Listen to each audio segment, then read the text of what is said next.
Il était une fois un couple nommé Bright et Sandra. Après leur mariage, le bonheur de donner la vie tarda à venir. Pendant 5 longues années, ils ont connu les larmes, les prières et les moqueries, avant que Dieu ne leur accorde enfin un miracle, la naissance de leur fille, Naomi. À partir de ce jour, leur cœur débordait de gratitude. Ils ne cessaient de remercier le ciel, surtout Sandra qui, au moment où tout espoir semblait perdu, avait fini par serrer son enfant dans ses bras.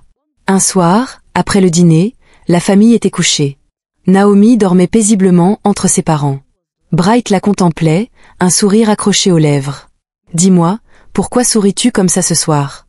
Demanda Sandra. Attendrie. Qui aurait cru qu'un jour, nous serions parents? Tu te souviens de tout ce que nous avons traversé? Sandra supera. Comment oublier? Pendant 5 ans, elle avait été humiliée, traitée de femme stérile. Les conseils maladroits, les médecins qui ne donnaient jamais la même version, les regards accusateurs dans la rue, les commérages même à l'église.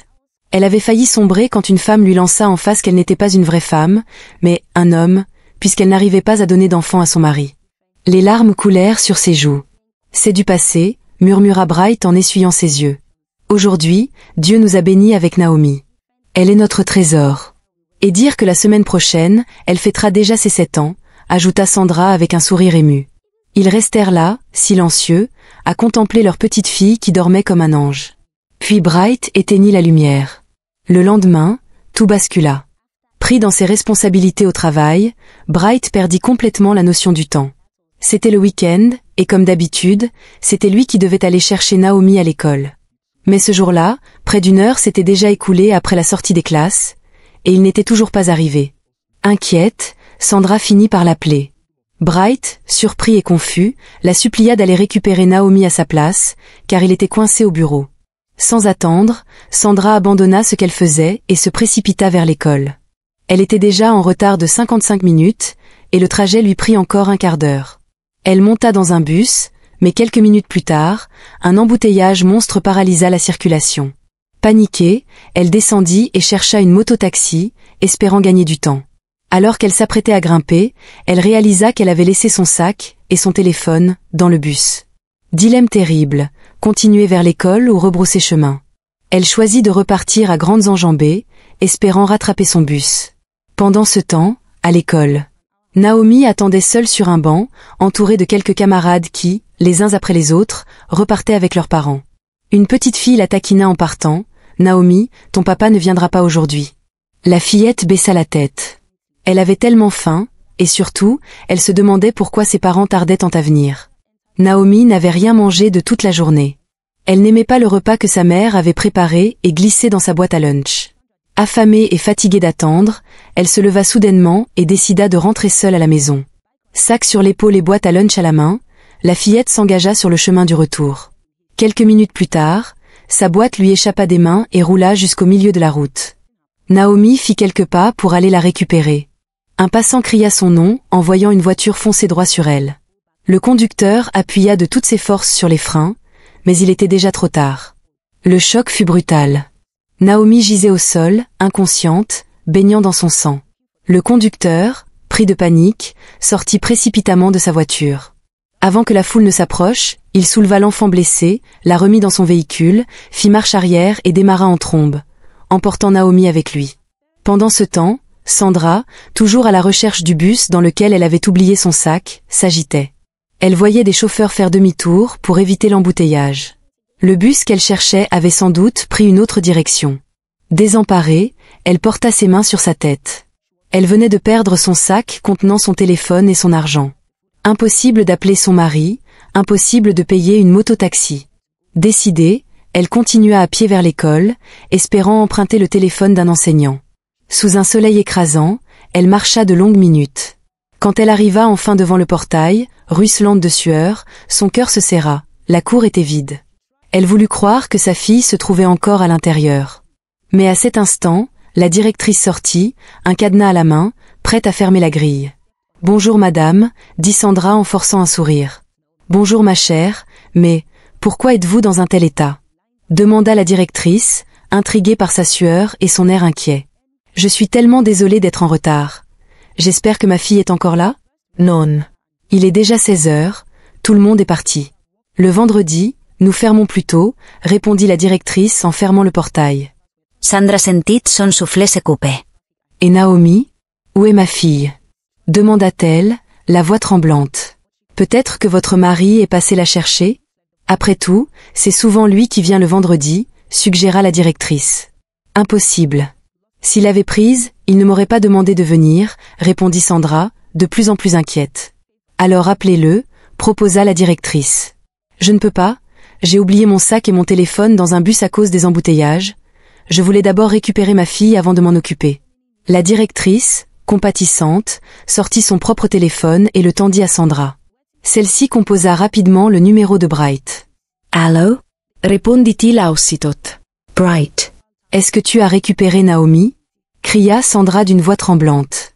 Surpris, son mari répondit qu'il essayait justement de la joindre depuis un moment sans succès. Il croyait que Sandra et Naomi étaient déjà rentrées. À l'autre bout du fil, il resta figé, sa petite princesse avait disparu. J'arrive tout de suite. Lança-t-il avant de raccrocher, paniqué. Les larmes jaillirent des yeux de Sandra. Elle répéta, la voix brisée, « Où est ma fille? Où est Naomi ?» La directrice, désemparée, ne savait quoi répondre. Elle appela en urgence l'enseignante responsable de la classe de Naomi pour revenir à l'école. Sandra, elle, n'arrivait plus à tenir en place. Elle tournait en rond, le regard affolé, espérant voir apparaître le visage de son enfant. Mais Naomi n'était nulle part. Quelques minutes plus tard, l'enseignante de Naomi revint à l'école. On lui demanda qui avait récupéré l'enfant. La maîtresse expliqua que Naomi était assise dehors avec sa meilleure amie, Anita, attendant son père. Puis la maman d'Anita arriva, prit sa fille, et un instant plus tard. Naomi n'était plus là. Elle avait simplement pensé que son père était venu la chercher. Sandra, le cœur serré, insista. Appelez la mère d'Anita pour être sûre, peut-être que Naomi est partie avec elle.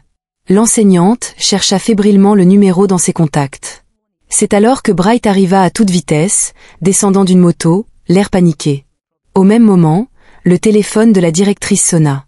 Elle décrocha. « Allô madame », dit une voix grave. « Je crois qu'une de vos élèves a eu un accident il y a quelques minutes. » La directrice s'éloigna un peu, le cœur battant, pour demander plus de détails. La description correspondait parfaitement à Naomi.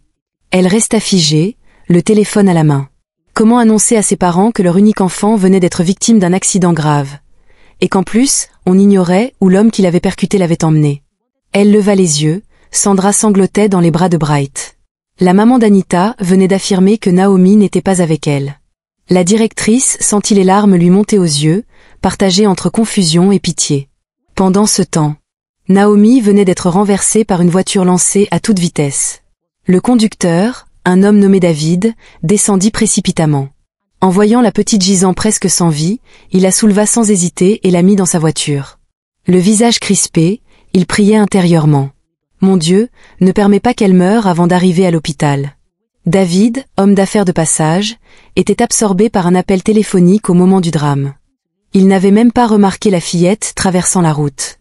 C'est le cri d'un passant qui l'avait fait réagir, mais trop tard, Naomi avait déjà été percutée. Dévoré par la panique, il appuya sur l'accélérateur. Sa chemise était trempée de sueur. Quelques kilomètres plus loin, il atteignit un hôpital. Il porta Naomi dans ses bras jusque dans le service d'urgence. La fillette saignait abondamment de la bouche et de la tête. Son crâne avait heurté de plein fouet l'avant métallique du véhicule. Les infirmières prirent le relais, et le médecin, alerté d'urgence, accourut malgré une salle déjà pleine de patients. David faisait les 100 pas dans le couloir, rongé par l'angoisse. Chaque minute paraissait une éternité. Puis enfin, le médecin sortit de la chambre, le visage grave. « Docteur, comment va-t-elle » demanda David d'une voix tremblante. Le médecin soupira, secoua la tête et répondit. « L'accident est très grave. Elle souffre d'une hémorragie cérébrale interne. Nous avons tenté de la stabiliser avec des médicaments et des injections, mais, pour qu'elle survive, elle doit être opérée immédiatement. » David sentit son cœur s'effondrer, mais il réagit aussitôt. « Faites la chirurgie, docteur. L'argent ne sera pas un problème. Je signerai tous les papiers nécessaires, je vous en supplie docteur. Je ne veux pas que cette petite fille meure. » David implorait, les mains jointes, la voix tremblante.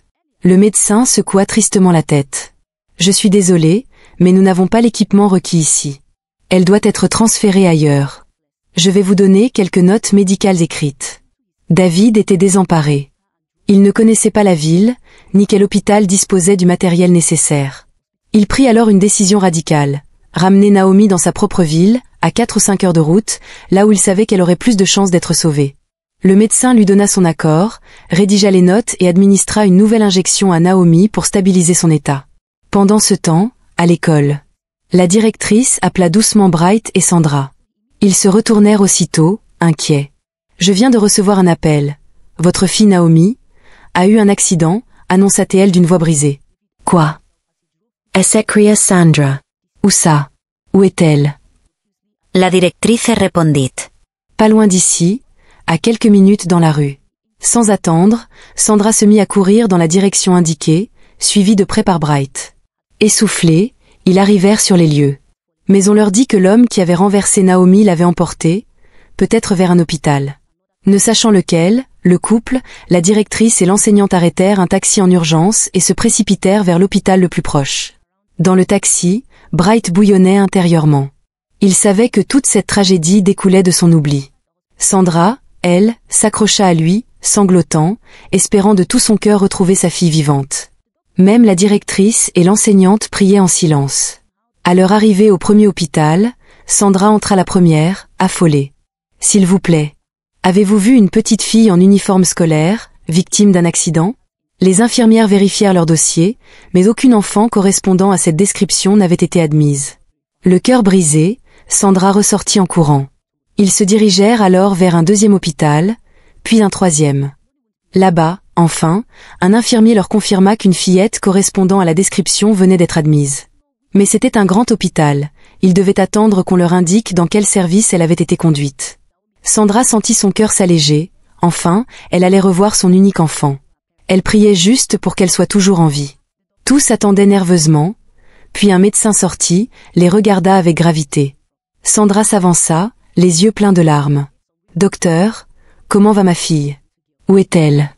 Je veux la voir, je vous en supplie. »« Oui docteur, s'il vous plaît, est-ce que nous pouvons voir notre fille ?» demanda Sandra, les yeux pleins de larmes. C'est à cet instant que le médecin comprit. Les personnes qui se tenaient devant lui n'étaient autres que les parents de la petite fille. « Je suis désolé, êtes-vous les parents de la fillette ?» demanda-t-il en posant son regard tour à tour sur Sandra et Monsieur Bright. « Oui, c'est bien nous », répondirent-ils d'une voix tremblante, hochant la tête avec inquiétude. Le médecin prit une profonde inspiration avant de continuer. « Je suis navré de vous annoncer cette triste nouvelle. Votre fille a été victime d'un grave accident, un accident qui a bien failli lui coûter la vie. Lorsqu'elle a été amenée ici, elle saignait abondamment de la tête. En l'examinant plus attentivement, j'ai découvert qu'elle souffrait d'une hémorragie interne au cerveau. » Sandra, bouleversée, cria presque. « Une hémorragie interne. Où est-elle? Où est ma fille? Je veux la voir, je vous en supplie. » Le médecin soupira et poursuivit avec gravité. « Madame, pour stopper l'hémorragie, une opération immédiate est nécessaire. J'ai administré des médicaments et des injections pour ralentir l'écoulement du sang, mais notre hôpital ne dispose pas de l'équipement nécessaire pour une telle intervention. L'homme qui l'a amenée ici a pris la décision de la conduire dans une grande ville, afin qu'elle puisse être opérée correctement. » Sandra, le souffle coupé, supplia. « Mais, quelle ville? Vous avez son numéro, quelque chose? » « Malheureusement, je ne connais pas la ville où il vit, et je n'ai pas son contact, » répondit le médecin d'une voix désolée. Le regard de Sandra se posa lentement sur son mari avant qu'elle ne s'écroule, évanouie. On tenta aussitôt de la ranimer. Lorsqu'elle reprit connaissance, ses sanglots éclatèrent, déchirants. « Pourquoi moi? Pourquoi Naomi? Seigneur, après 5 ans d'attente, tu m'as enfin donné une fille. Pourquoi cette épreuve? Pourquoi ma Naomi ?» Monsieur Bright, lui, serrait les poings, tentant de rester fort. Leur princesse chérie était entre la vie et la mort, et personne ne savait où elle se trouvait. Il prit sa femme dans ses bras, essayant de la consoler malgré sa propre douleur. Mais Sandra refusait de rentrer à la maison, elle voulait que sa fille lui revienne, vivante. La directrice et l'enseignante, impuissantes, restaient là, les larmes aux yeux devant la détresse du couple. La nuit tombait déjà, et il fallait se résoudre à quitter l'hôpital. Monsieur Bright réussit à convaincre Sandra de rentrer. La directrice supplia alors le père de Naomi de ne pas reporter sa colère sur l'école. « Nous ferons tout notre possible, ensemble, pour la retrouver », dit-elle d'une voix tremblante. Mais Bright n'avait plus la force de se battre contre qui que ce soit. Tout ce qu'il voulait, c'était ramener sa femme à la maison. Se fâcher contre l'école n'allait pas ramener sa fille. Au fond de lui, il se sentait entièrement coupable, et priait pour que l'homme qui avait pris Naomi la ramène saine et sauve. De son côté, Monsieur David roulait à vive allure. Lorsqu'il fut arrêté par la police, il leur montra le rapport médical et les notes du docteur. Les agents le laissèrent immédiatement passer. Il conduisit ainsi pendant des heures, jusqu'à enfin arriver dans sa ville à la tombée de la nuit. Sans perdre un instant, il fonça directement à l'hôpital. Naomi fut aussitôt conduite au bloc opératoire, tandis que David s'occupa des formalités et des paiements. Heureusement, le chirurgien était encore présent. Il avait prévu de partir quelques minutes plus tôt, mais comme par miracle, il était resté. Dès qu'il fut informé, il se précipita dans la salle d'opération. Pendant ce temps, David attendait dans la salle d'attente, en proie à une angoisse insoutenable. Il tournait en rond, priant intérieurement pour que Naomi survive, se frottant sans cesse la tête, incapable de rester en place. Son téléphone vibrait encore et encore dans sa poche. C'était son épouse, Tina. Elle l'avait appelé des dizaines de fois. Il finit par décrocher. Sa femme, inquiète, lui demanda pourquoi il n'était toujours pas rentré, alors qu'il lui avait dit il y a des heures qu'il était en route. Alors, David lui expliqua tout. Choquée, Tina insista pour savoir où il se trouvait. Quelques minutes plus tard, elle arriva en courant à l'hôpital. Elle retrouva son mari, assis, en sueur, le visage marqué par la peur. « Qu'est-ce qu'il s'est passé ? Raconte-moi tout » demanda-t-elle d'une voix tremblante. David, la gorge serrée, lui expliqua toute l'histoire. Tina, très inquiète, décida de rester auprès de son mari pour attendre l'issue de la chirurgie. L'opération semblait interminable. Par moments, une infirmière sortait du bloc opératoire, avant d'y retourner aussitôt. Dans la salle d'attente, Monsieur David et Tina somnolaient par instants, puis se réveillaient, l'angoisse les tenant éveillés. Ils n'avaient qu'un seul souhait, que Naomi s'en sorte vivante. Les heures passaient lentement, puis enfin, le chirurgien apparut. Il afficait un sourire. Monsieur David fut le premier à le voir et se leva d'un bond. Tina, assise à ses côtés, se réveilla aussi. « Docteur, comment va-t-elle ? L'opération a réussi ?»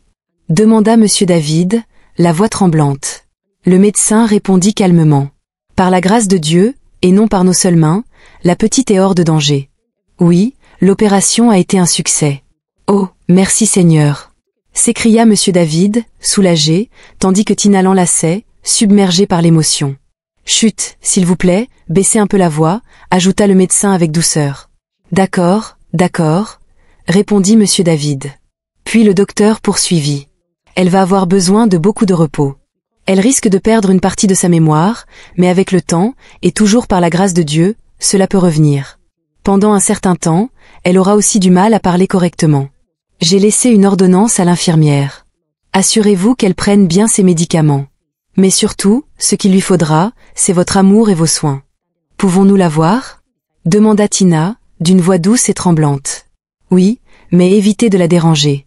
Elle a besoin d'un maximum de repos. Le couple remercia chaleureusement le médecin avant de se diriger vers la chambre d'hôpital. Dès que Tina aperçut Naomi, allongée sur son lit, elle éclata en sanglots, des larmes coulant sans retenue le long de ses joues. Monsieur David, lui, tenta de la consoler, bien qu'il soit lui-même brisé. Pendant ce temps, la directrice de l'école, qui avait suivi la scène, repartait le cœur lourd. Elle savait que Naomi était le seul trésor de Monsieur Bright et de sa femme. Elle connaissait trop bien la douleur d'un enfant perdu et ne pouvait s'empêcher d'accuser l'enseignante responsable. La maîtresse de classe, quant à elle, voulait se défendre, mais elle savait que rien ne pouvait justifier le fait qu'un tel drame se soit produit sous sa surveillance. Tout ce qu'elle pouvait faire, c'était prier pour que Naomi s'en sorte. De son côté, Monsieur Bright élait un taxi pour ramener sa femme et lui à la maison. Durant tout le trajet, il tenta de l'apaiser, mais Sandra, anéantie, ne cessait de pleurer. Une fois rentrés chez eux, Monsieur Bright commença à passer des appels pour signaler la disparition de leur fille. Il envisageait même d'aller au poste de police, mais il ne pouvait se résoudre à laisser Sandra seule dans l'état où elle se trouvait. Assise dans le salon, effondrée, Sandra avait l'impression qu'on lui avait arraché une partie d'elle-même. Elle ne comprenait pas pourquoi une telle épreuve s'abattait sur eux après tant d'années d'attente. Elle ne pouvait pas blâmer son mari, elle savait qu'il n'était pas responsable. Mais elle ne cessait de se demander pourquoi. Pourquoi ce jour-là ? Si seulement il n'y avait pas eu ces embouteillages, elle aurait peut-être pu arriver à temps à l'école et éviter l'accident de Naomi. Sandra se leva lentement, les yeux noyés de larmes, et marcha en silence vers leur chambre. « Sandy, où vas-tu » demanda son mari, inquiet. Elle secoua simplement la tête, sans dire un mot, et continua d'avancer. En entrant dans la chambre, elle s'agenouilla au pied du lit, et dans un souffle brisé, commença à prier. « Père, je savais, Seigneur, que tu ne permettras pas qu'il arrive du mal à l'unique enfant que tu nous as confié. Je sais que tu la guériras, peu importe l'hôpital où elle se trouve en ce moment. Étends ta main de guérison sur elle, car je mets toute ma confiance en toi. Au nom de Jésus, Amen. » À peine avait-elle terminé sa prière que M. Bright répondit d'une voix forte, « Amen. » Sandra se retourna, surprise, et vit son mari derrière elle. Il l'avait suivie dans la chambre. Il la prit dans ses bras pour la réconforter. Aucun des deux n'avait d'appétit. Alors, il l'accompagna jusqu'à la salle de bain et l'aida à prendre une douche. Après cela, ils se couchèrent. Mais le sommeil refusait de venir. Trop de questions tournaient dans leur esprit. Qui avait enlevé Naomi ? Pourquoi l'avoir emmenée dans une autre ville sans leur accord ? Était-elle en sécurité ? Comment allaient-ils revoir leur fille unique ? Pendant ce temps, à l'hôpital, Tina ne pouvait plus retenir ses larmes. En voyant l'état de Naomi, elle éclata de nouveau en sanglots. Son mari, M. David, l'enlaça et la fit sortir de la chambre. Le médecin avait bien insisté, il ne fallait surtout pas déranger Naomi pour éviter toute complication. Des années auparavant, au début de leur mariage, Tina et David avaient traversé des épreuves. Dès leur première grossesse, Tina avait fait une fausse couche, un drame qui l'avait marquée à jamais. Quand elle retomba enceinte, elle suivit scrupuleusement toutes les consignes du médecin et par la grâce de Dieu, donna finalement naissance à un petit garçon. Ils l'appelèrent Pascal. Leur joie fut immense. Mais cette joie fut assombrie par une annonce terrible. À cause de complications, Tina ne pourrait plus avoir d'autres enfants. David et elle n'étaient pas trop inquiets malgré tout, car ils avaient déjà reçu ce qu'ils appelaient leur trésor, et ils n'avaient jamais rêvé d'une grande famille. Pascal grandit en enfant vif et brillant. Tout le monde l'admirait pour son intelligence, et ses parents en étaient fiers. Mais avec le temps, les ennuis commencèrent, Pascal tomba malade. On le soigna, il guérit, puis quelques semaines plus tard, il rechuta. Cela devint une habitude, il tombait malade presque chaque semaine. David et Tina ne s'alarmaient pas trop, car ils avaient les moyens de payer ses traitements. Mais bientôt, Pascal commença à dépérir, à perdre du poids, et son état s'aggrava. C'est alors que Tina suggéra de changer d'hôpital. David accepta Occitat. À leur arrivée, l'urgence de son cas mobilisa un médecin. Après une série d'examens, celui-ci convoqua les parents dans son bureau, laissant Pascal sur son lit. Avec gravité, le docteur leur annonça la terrible nouvelle. Leur fils souffrait de leucémie, un cancer du sang. Il expliqua que cette maladie pouvait être contrôlée et traitée chez les enfants, mais que dans le cas de Pascal, elle avait atteint son stade critique. Son petit corps était épuisé. Il pouvait mourir à tout instant. Le médecin leur conseilla alors de profiter de leurs derniers instants avec lui. Dans son bureau, Tina fondit en larmes, le cœur brisé. Puis, main dans la main avec David, elle retourna au chevet de leur fils adoré. Lorsqu'ils arrivèrent dans la chambre, Pascal fixait encore ses parents, ses yeux à demi ouverts. Le couple tentait tant bien que mal de retenir ses larmes pour ne pas l'effrayer. Pascal esquissa un léger sourire à sa mère, serrant sa main avec tendresse. Mais soudain, Tina sentit son étreinte faiblir. Elle regarda son fils et comprit l'impensable. Pascal venait de s'éteindre. Elle le secoua avec désespoir, l'appelant encore et encore, mais il ne répondait plus. Il était parti pour de bon. David resta figé, les yeux remplis de larmes, contemplant son fils sans voix. Quant à Tina, elle étreignit le corps de Pascal, pleurant à chaudes larmes. En apercevant Naomi, couchée avec ses bandages, elle fut ramenée à ce souvenir douloureux. Son fils, allongé sur un lit d'hôpital, leur avait souri une dernière fois avant de rendre son dernier souffle. Et si elle aussi était leur unique enfant, comme Pascal l'était pour nous? Murmura Tina, effondrée. Comment pourrait-il survivre à une telle perte? David serra sa femme contre lui et lui dit avec douceur. « Demain matin, je chercherai ses parents. Avec le nom sur son uniforme scolaire, je finirai par les retrouver. » Le lendemain, M. Bright se réveilla, l'esprit tourmenté. Il ne cessait de penser à sa fille disparue. Décidé, il prit la résolution d'aller porter plainte à la police. Au même moment, son téléphone sonna. C'était la directrice de l'école. Elle l'appelait, la voix tremblante, pour implorer son pardon et lui assurer que l'établissement ferait tout pour retrouver Naomi. M. Bright savait que ses paroles n'étaient motivées que par la peur de perdre sa réputation et son école. Tout ce qu'il voulait, c'était une seule chose, retrouver sa fille. Rien d'autre n'avait d'importance. Il se rendit donc au commissariat et déposa plainte. Les policiers lui promirent de tout mettre en œuvre pour ramener Naomi saine et sauve. De retour chez lui, il hésita d'abord à aller travailler, puis se ravisa et choisit de rester auprès de sa femme. Mais en arrivant à la maison, il remarqua que la porte était entr'ouverte. Pourtant, il avait demandé à Sandra de bien la fermer derrière elle. Intrigué, il poussa lentement la porte. À l'hôpital, de leur côté, David et Tina étaient assis face au lit de Naomi. Elle ne s'était pas encore réveillée depuis l'opération. Son corps, revêtu d'une chemise blanche, reposait immobile. Sur le pansement de sa tête, une légère trace de sang apparaissait encore. Assis sur un lit vide en face d'elle, le couple l'observait avec émotion. « Elle est si belle, si adorable », dit Tina en se blottissant contre son mari. « Oui », répondit David avec un sourire. « Ses parents ont bien de la chance de la voir. Merci Seigneur, l'opération a réussi. » David jeta un œil à sa montre, il était 1h02 du matin. « Tu devrais rentrer te reposer, ma chérie. Demain tu dois te lever tôt pour le travail, conseilla Théil doucement. Tina consulta son téléphone. Déjà l'aube approchait. Elle secoua la tête. « Je n'arriverai pas à dormir à la maison. Je préfère rester ici, près de vous. » David tenta de la convaincre, mais rien n'y fit. Elle resta, fixant Naomi avec un amour débordant. Et peu à peu, la fatigue finit par l'emporter, Tina s'endormit sur place. Tôt le matin, Tina s'était endormie sur les genoux de son mari, tandis que David, adossé au mur, veillait en silence. Les premiers rayons du soleil vinrent se glisser dans la chambre d'hôpital, et les bruits des couloirs finirent par les réveiller. Fatigués mais toujours inquiets, leur premier réflexe fut de vérifier Naomi. Elle dormait encore, ses yeux fermés, comme insensible au tumulte qui l'entourait. David quitta la chambre et alla voir l'infirmière qui s'occupait de la fillette. Il lui demanda de lui remettre l'uniforme scolaire que Naomi portait avant l'opération. L'infirmière obéit et lui tendit les vêtements. David sortit de l'hôpital et déposa soigneusement l'uniforme sur le siège arrière de sa voiture, comme s'il tenait déjà une piste pour retrouver ses parents. Après un moment auprès de Naomi, Tina réalisa qu'elle était en retard pour son travail.